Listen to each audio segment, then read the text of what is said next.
चिंता तो हरिनाव की और न चिंता दास, जे कुछ चितवै राम बिन सोई काल की पास।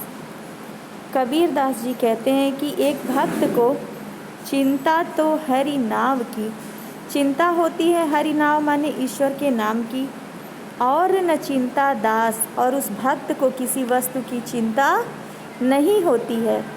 जो एक सच्चा भक्त होता है वो केवल ईश्वर के नाम स्मरण को करता है, उनके चिंतन को करता है और किसी सांसारिक वस्तु की चिंता नहीं करता है। जे कुछ चितवै, और जो कुछ भी चिंतन किया जाता है राम बिन, राम के बिना, राम के बिना जो चीज़ें जिन वस्तुओं का चिंतन या स्मरण किया जाता है, सोई काल की पास, वो सारी वस्तुएं काल अर्थात मृत्यु के पास होती हैं। तात्पर्य यह है कि जो भक्त होता है वो केवल ईश्वर के नाम स्मरण की चिंता इस संसार में करता है, बाकी दूसरे सांसारिक वस्तुओं की वो चिंता नहीं करता है, क्योंकि वह जानता है कि जे कुछ चितवै राम बिन, राम के सिवा जिन चीज़ों का चिंता या चिंतन किया जाए, जिसके बारे में व्याकुलता दिखाई जाए, वो सारी चीज़ें नश्वर हैं, मृत्यु के निकट जाने वाली हैं। तू करता तू भया, मुझ में रही नहूँ, बारी फेरी बलि गई जित देखो तित तू। कबीर दास जी कहते हैं कि तू करता अर्थात ईश्वर के नाम का स्मरण करते करते तू भया, मैं भी ईश्वर के जैसे स्वरूप वाला हो गया।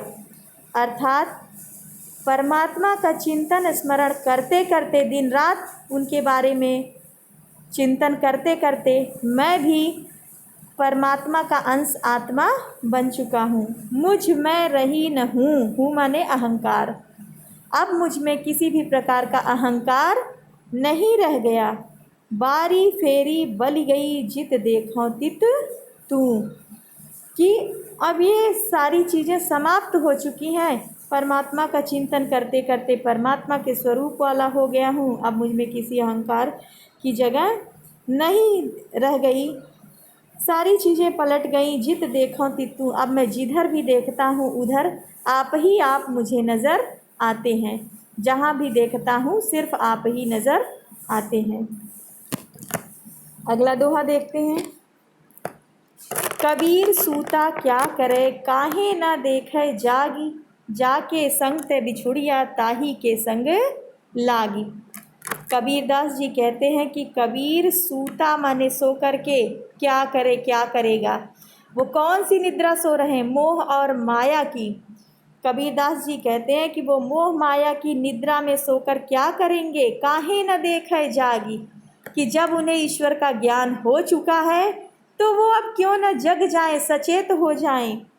जाके संगते बिछुड़िया, कि जिस के साथ वो बिछड़ चुके हैं, किससे बिछड़ चुके हैं? परमात्मा से, क्योंकि हमारे शरीर में आत्मा होती है जो परमात्मा का अंश कहलाती है। तो ये हमारी आत्मा जिस परमात्मा से बिछुड़ गई है, ताही के संग लागी, अब उसी के साथ क्यों न जुड़ जाएगी। अर्थात कबीर दास जी कहते हैं कि मोह माया की निद्रा में मैं अब सोने वाला नहीं हूँ। मोह की निद्रा से उठ जाऊँगा और सचेत हो जाऊँगा, चेतन हो जाऊँगा। जाके संग ते बिछुड़िया, और जिसके संग मैं अलग हो चुका हूँ जिस परमात्मा से, अब ज्ञान प्राप्त हो जाने के बाद क्यों ना मैं उससे जुड़ जाऊँ। अर्थात जब मुझे ज्ञान प्राप्त हो चुका है,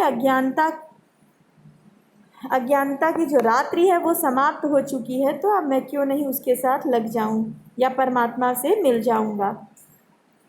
आगे देखते हैं। केसो कही कही कूकिए, ना सोइए असरार, रात दिवस के कूकड़े कबहू लगे पुकार। कबीर दास जी कहते हैं केसव कही कही मतलब राम का नाम ले लेकर कूकिए, कूक लगाते रहिए, बांग लगाते रहिए, आवाज़ देते रहिए कि परमात्मा के नाम का स्मरण करते रहिए, आवाज़ लगाते रहिए। ना सोइए मत, असरार आलस्य में भरकर।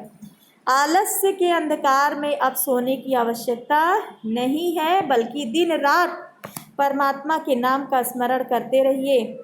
रात दिवस के कूकड़े, और इस प्रकार रात और दिन जब हम परमात्मा की ही चर्चा, परमात्मा का ही ध्यान, उनका स्मरण करते रहेंगे, कबहू लगे पुकार, तो कभी न कभी हमारी पुकार को परमात्मा अवश्य सुन लेंगे। कबीरदास जी कहते हैं कि ए भक्त, दिन रात तुम ईश्वर के नाम का चिंतन करते रहो, कभी भी आलस्य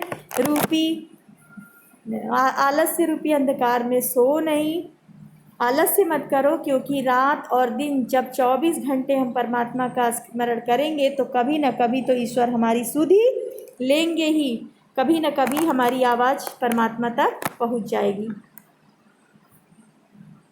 अगला दोहा, लंबा मार्ग दूरी घर, विकट पंथ बहुमार, कहो संतों की उपाय ये दुर्लभ हरि दीदार। कबीरदास जी कहते हैं कि ईश्वर तक पहुँचने का जो मार्ग है लंबा है, बहुत दूर है, बहुत ही बड़ा रास्ता है, दूरी घर, और परमात्मा का जो निवास है वो भी बहुत दूर है। विकट पंथ, और रास्ता भी बड़ी कठिनता से पार किया जा सकता है। बहुमार, उस रास्ते पर बहुत सारे मार माने लुटेरे भी हैं। तो कबीरदास जी कहते हैं कि जब हमें परमात्मा की प्राप्ति करनी होती है तो परमात्मा तक पहुंचने का मार्ग भी बहुत बड़ा है, बहुत लंबा है, परमात्मा का निवास भी काफ़ी दूर है, और वो रास्ता बड़ा ही कठिनता से पार किया जा सकता है। और उस रास्ते पर मोह माया सांसारिक बंधन रूपी लुटेरे भी खड़े हैं जो हमें रास्ते में ही लूट लेंगे, परमात्मा तक पहुँचने नहीं देंगे। कहो संतों की उपाय ये, इसलिए ए भक्तों, ए संतों, क्यों मिल जाए दुर्लभ हरि दीदार, कि ईश्वर के जो दर्शन है अत्यंत कठिन है, वो कैसे मिल सकता है। अर्थात उसके लिए लगातार ईश्वर के प्रति भक्ति और श्रद्धा रखना, उनका चिंतन करना आवश्यक है, क्योंकि ईश्वर का जो घर है दूर है, रास्ता भी लंबा है, और उस रास्ते में कठिनाइयाँ भी हैं, बहुत सारे मोह माया बंधन रूपी लुटेरे हैं जो हमें आगे बढ़ने से रोकते हैं। इस प्रकार वो परमात्मा का जो दर्शन बहुत ही दुर्लभ है, कठिन है, इसलिए हमें बहुत ही सचेत रहने की आवश्यकता है। यहुतन जालों मसी कराऊँ, लिखो राम का नाऊ, लेखनी करूँ करंक की, लिखी लिखी राम पठाऊँ। कबीरदास जी कहते हैं कि परमात्मा से मुझे प्रेम है, और इसी प्रेम में भरकर यहुतन, इस शरीर को जालों, जला करके, मसी कराऊँ माने स्याही बना दूँ।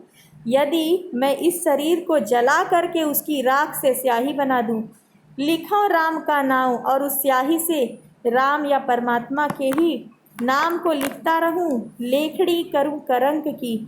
और यदि मैं करंक अपनी अस्थियों को लेखड़ी कर दूं, मतलब कलम बना लूँ, यदि मैं अपनी अस्थियों को कलम बना लूँ, लिखी लिखी राम पठाऊँ, तो इस प्रकार से मैं बार बार परमात्मा के नाम को लिख करके परमात्मा तक अपना संदेश भेज सकता हूँ। यहाँ पर ये ध्यान देने योग्य बात है कि कबीरदास जी के जो राम थे वो वास्तविक साकार रूप वाले राम नहीं थे, बल्कि उन्होंने परमात्मा के स्वरूप को बताने के लिए, परमात्मा को जताने के लिए राम नाम लिया है। उनका दशरथ के पुत्र राम से कोई लेना देना नहीं है, वो सिर्फ परमात्मा के लिए, इस जो निराकार परमात्मा है, निराकार ब्रह्म है, उसके लिए राम शब्द वो प्रयोग करते हैं। इस प्रकार से कबीरदास जी कहते हैं कि ईश्वर के प्रेम में यदि मैं इस शरीर को जला करके राख कर दूं और उस राख से स्याही बना लूं और अपनी अस्थियों को कलम बना लूं और बार बार अपने राम का नाम लिख करके, परमात्मा का नाम लिख करके अपना संदेश उन तक पहुंचा सकता हूं। कै बिरहन को मीच दे, कै आपा दिखलाई, 8 पहर का दाझड़ा, मुँह पे सहा न जाई। यहाँ पर कबीरदास जी एक विरहिणी के रूप में चित्र प्रस्तुत करते हैं कि वो परमात्मा से बिछुड़ चुके हैं और विरह का अनुभव कर रहे हैं। तो वो कहते हैं कै बिरहनी, कि इस आत्मा रूपी विरहिणी को मीच मतलब मृत्यु दे दीजिए। हे परमात्मा, ये आत्मा जो आपसे बिछुड़ चुकी है, जो विरहिणी का जीवन, वियोगिनी का जीवन बिता रही है, या तो इसे मृत्यु दे दीजिए, कै आपा दिखलाई, या फिर अपना दर्शन दे दीजिए।